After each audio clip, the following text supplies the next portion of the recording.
Hello friends, you are welcome to our literary channel academic domain.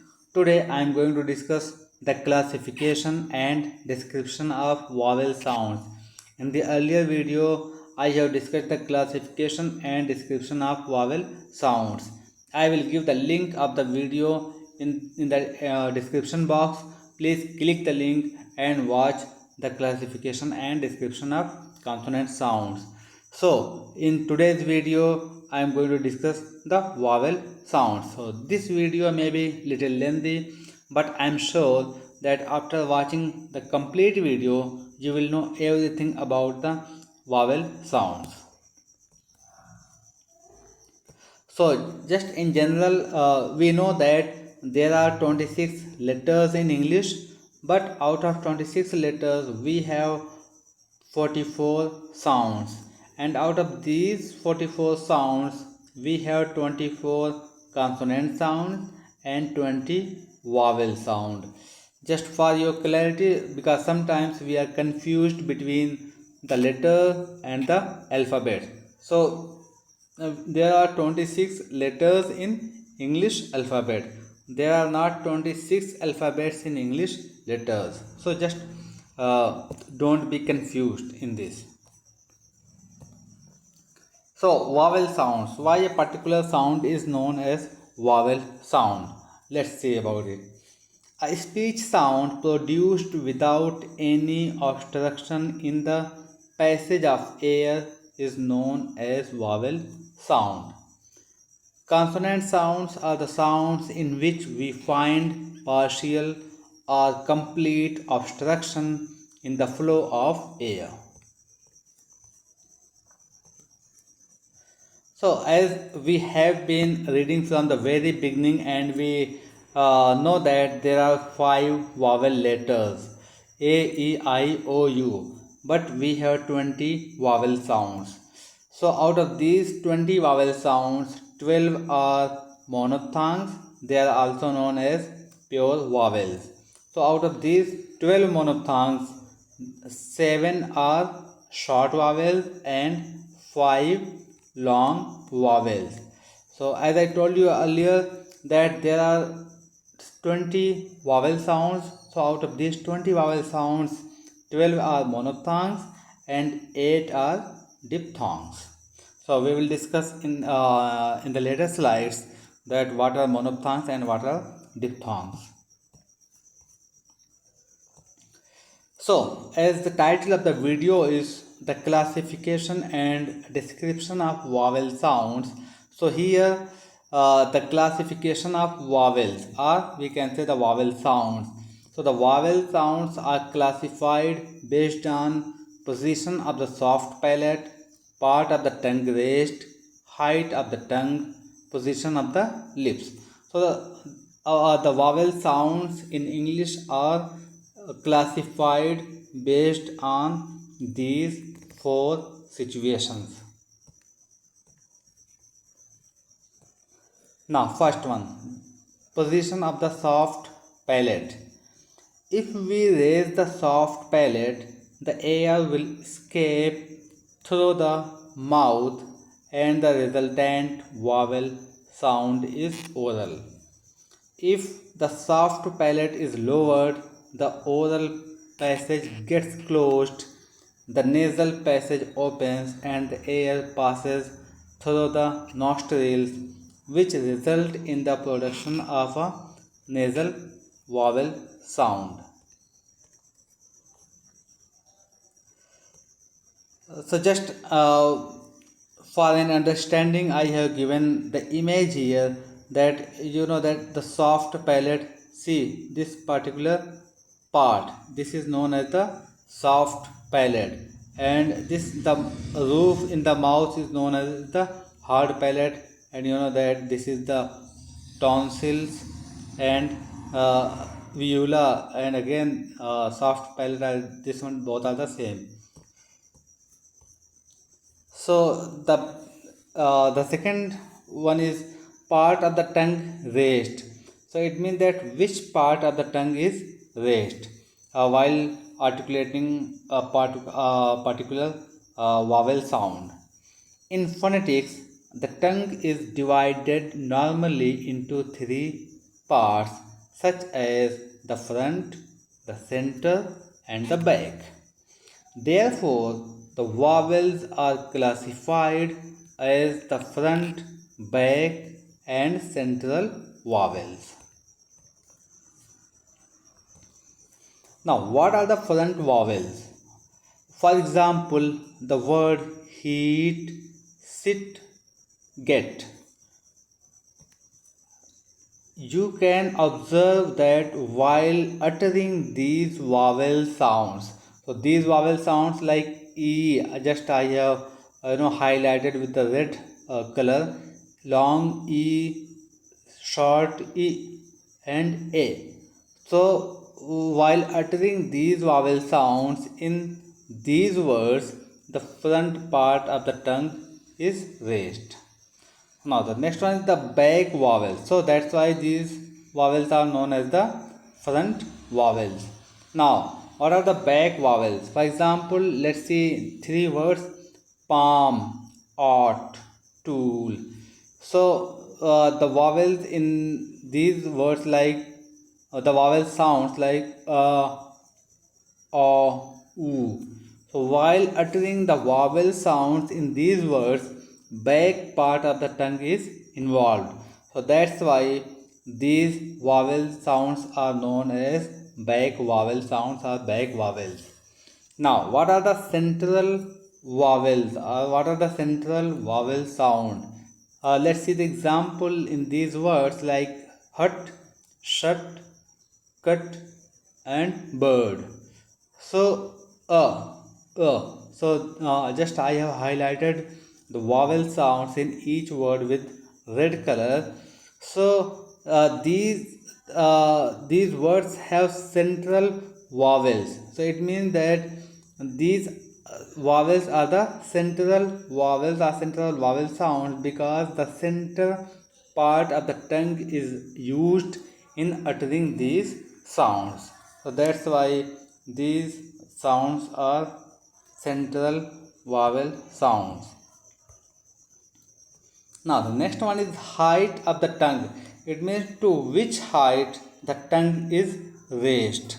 So we have already distinguished vowels based on the part of the tongue raised. Earlier in the earlier slides we have discussed that which part of the tongue is raised. We can also distinguish vowels based on the tongue raised towards the roof of the mouth. For example, close, open, half close, and half open. So that to which height the tongue is raised.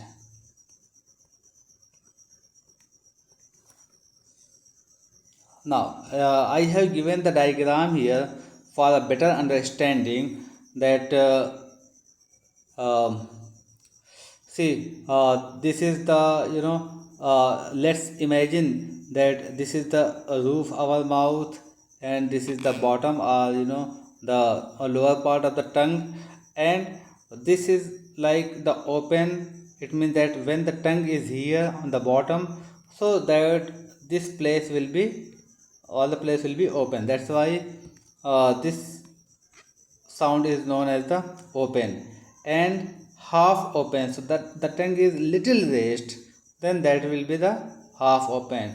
If the tongue is raised while articulating a vowel sound, if the tongue is raised more than half of the height, then that will be the closed, half closed.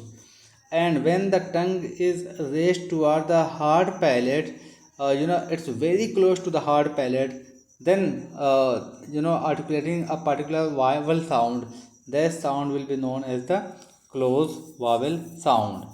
So again, as we have discussed that the part of the tongue like front part, central part, and back part. So from which part a vowel sound is produced, this is based on the part of the tongue, and this is based on the height of the tongue.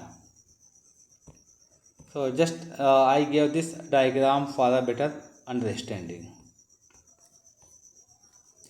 Now the next one is position of the lips. So what is the position of our lips while we articulate a vowel sound? So we can distinguish vowel sounds based on the shape of the lips while producing them. For example, there are different shapes like spread, smiling lip position. When our lips are spread, that is smiling position.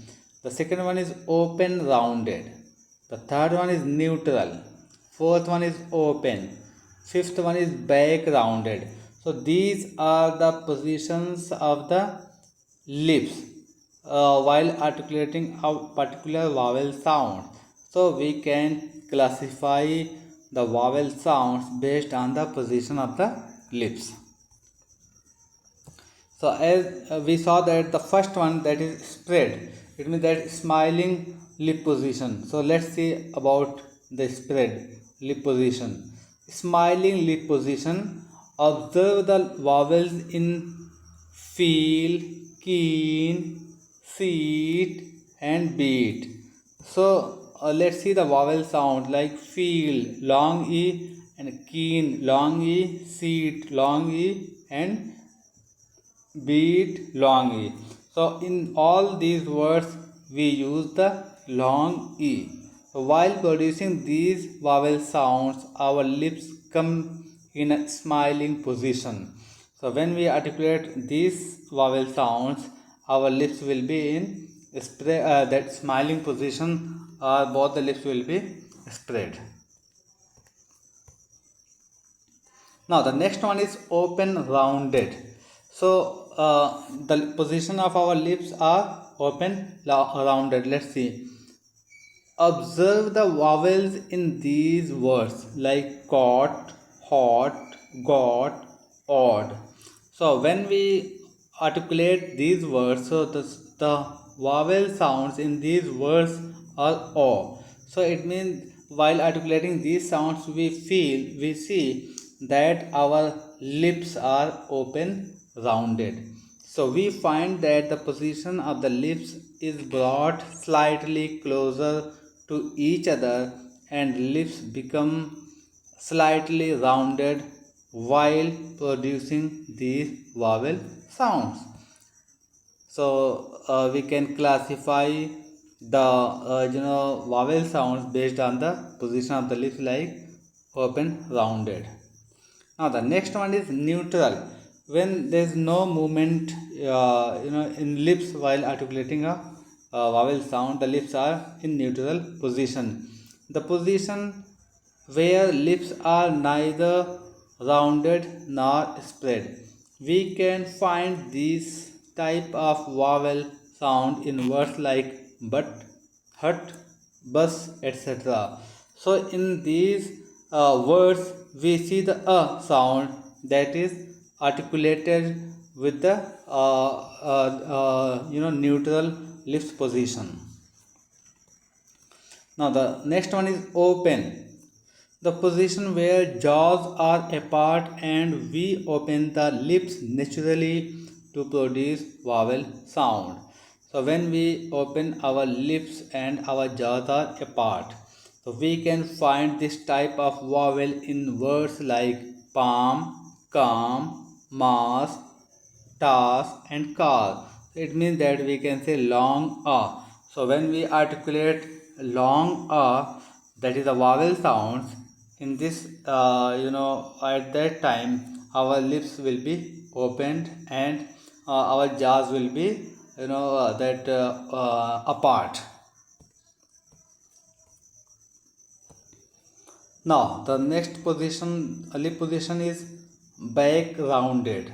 So let's see here. The lips are brought close together and then pushed slightly forward, like in the book, hook, tool, fool, rude, and crude. It means that short u as in book, hook, and long u as in tool, fool, rude, and crude. So it means that while articulating the short u and the long u, our the lips position will be back rounded. So Uh, Earlier we talked about the classification of the vowel sounds. Now we will discuss the description of vowel sounds. Vowels can be described using three term labels. So how we can describe a vowel?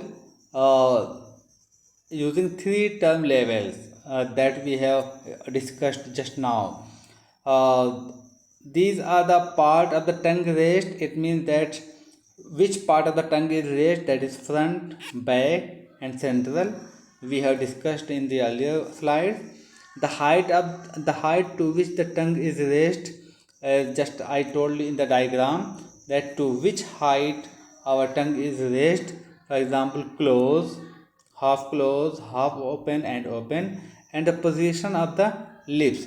And just now we discussed that what will be the position of the lips while articulating a particular vowel sound, that may be rounded or unrounded. Now, the above three term labels were not sufficient to describe the vowels in all human languages. So, but those three terms, like which part of the tongue, to which height of the tongue, and the lip position. So, all the vowel sounds exist in all human languages, that may be of any language of the world. Through these three term labels, all the vowel sounds cannot be described.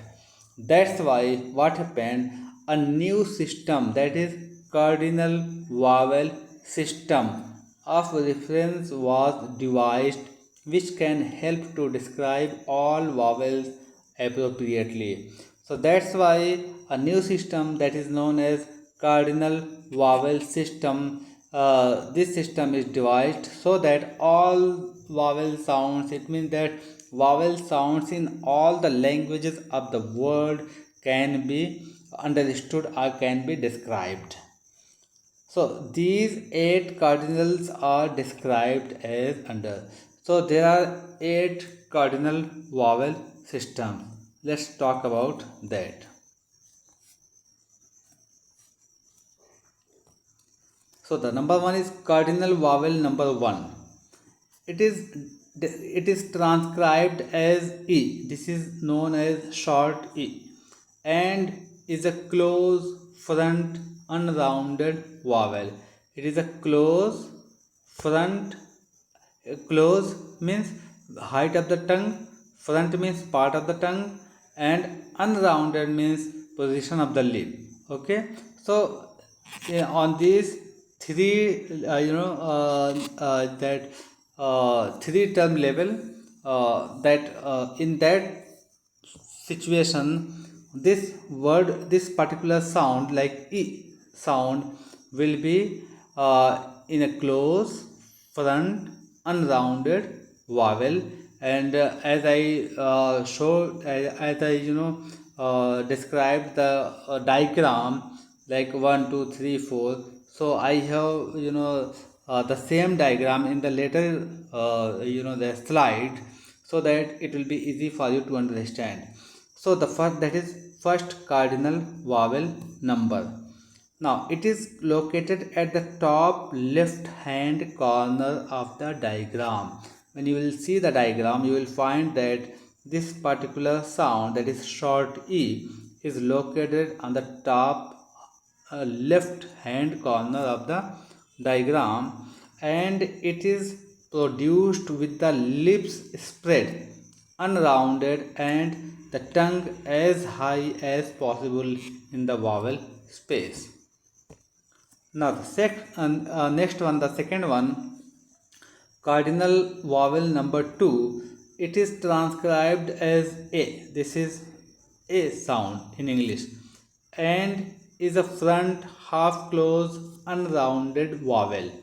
It is produced while the lips remain unrounded and the body of the tongue remains in the front as far as possible. So this was the number 2, and now the cardinal vowel number 3. that is, it is transcribed as a and is a front half open unrounded vowel. It is produced when the lips are unrounded and the body of the tongue remains far in the front as possible. Now the next cardinal vowel number is 4, that is, it is transcribed as a, that is long or like father, cart. So it is located at the bottom left hand corner of the diagram and is an open front untouched vowel. It is produced when the lips are unrounded and untouched and the body of the tongue remains as low as possible in the vowel space. The tongue is moved as far to the front of the space as possible without causing friction. So that is cardinal vowel number 4. Now let's see the cardinal vowel number 5. It it is transcribed as a and is an open back untouched vowel. It lies at the opposite end of the vowel space, is made with the lips in a neutral position, unrounded, and with the tongue as low as possible and as far back as possible without causing friction. So the next one is cardinal vowel number 6. It is transcribed as O and is a half open back rounded vowel.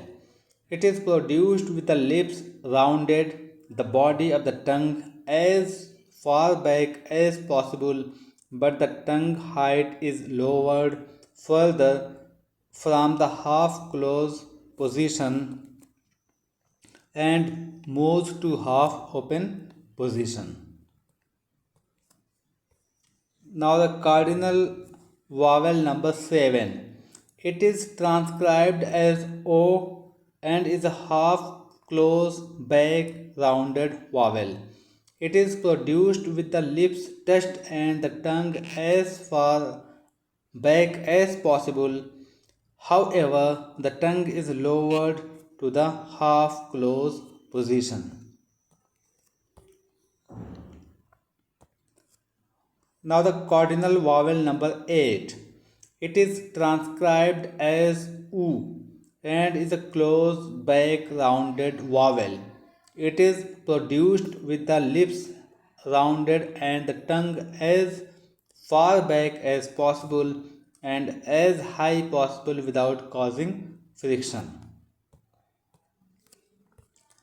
Now these were the 8 cardinal vowel numbers, and as I told you that I have given the diagram again so that it will be easy for you, that is 1 2, that is cardinal vowel number 1 2 3 4 5 sorry that is 5 6 7 and 8. So now it was about the what is vowel and cardinal vowels system. We can say that it was about the classification and description of vowel sounds. Now we will talk about, as I told you in the first slide, that there are 20 vowel sounds, and out of these 20 vowel sounds, 12 are monophthongs, they are also known as pure vowels, and 8 are diphthongs. Let's discuss those vowel sounds. So the first one is monophthongs or pure vowels. So why a particular sound is known as a monophthongs or pure vowels? Those vowel sounds in which tongue assumes a single constant position are called monophthongs or pure vowels. So let's see what are those pure vowels. And the other one is diphthongs. So, what are diphthongs? Let's see. Vowels produced as a result of glide of the tongue from one vowel sound to another are called diphthongs. They are also called vowel glides. Now, these are the monophthongs are the pure vowels.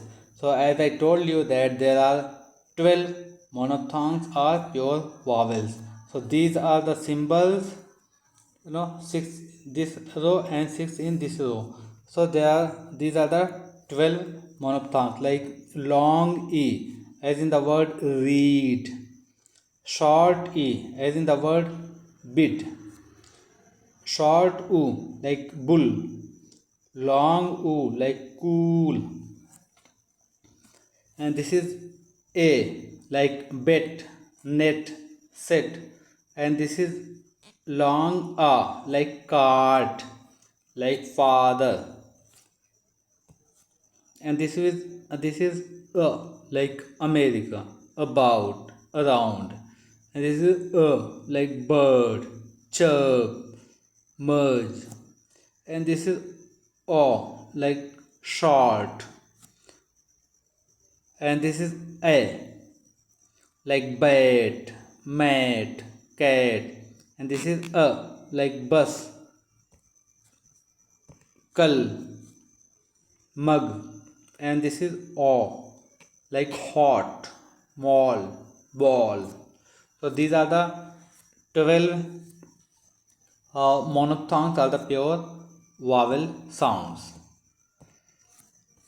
Now let's see the diphthongs. As I told you that there are 8 diphthongs in English vowel sounds. So as I told you about the definition of the diphthong, that while articulating diphthong, the tongue glides from one vowel sound to the other vowel sound. That's why it is also known as the vowel glides. So let's see like iya. This is the symbol iya. For example, cheer, deer, beer, and this is air, like fair, hair, dare. This is ua, like poor. This is a, like say, day, and this is I, like I. This is oi, like boy, toy. This is O like old, no. This is ow like house, owl. So these were the diphthongs.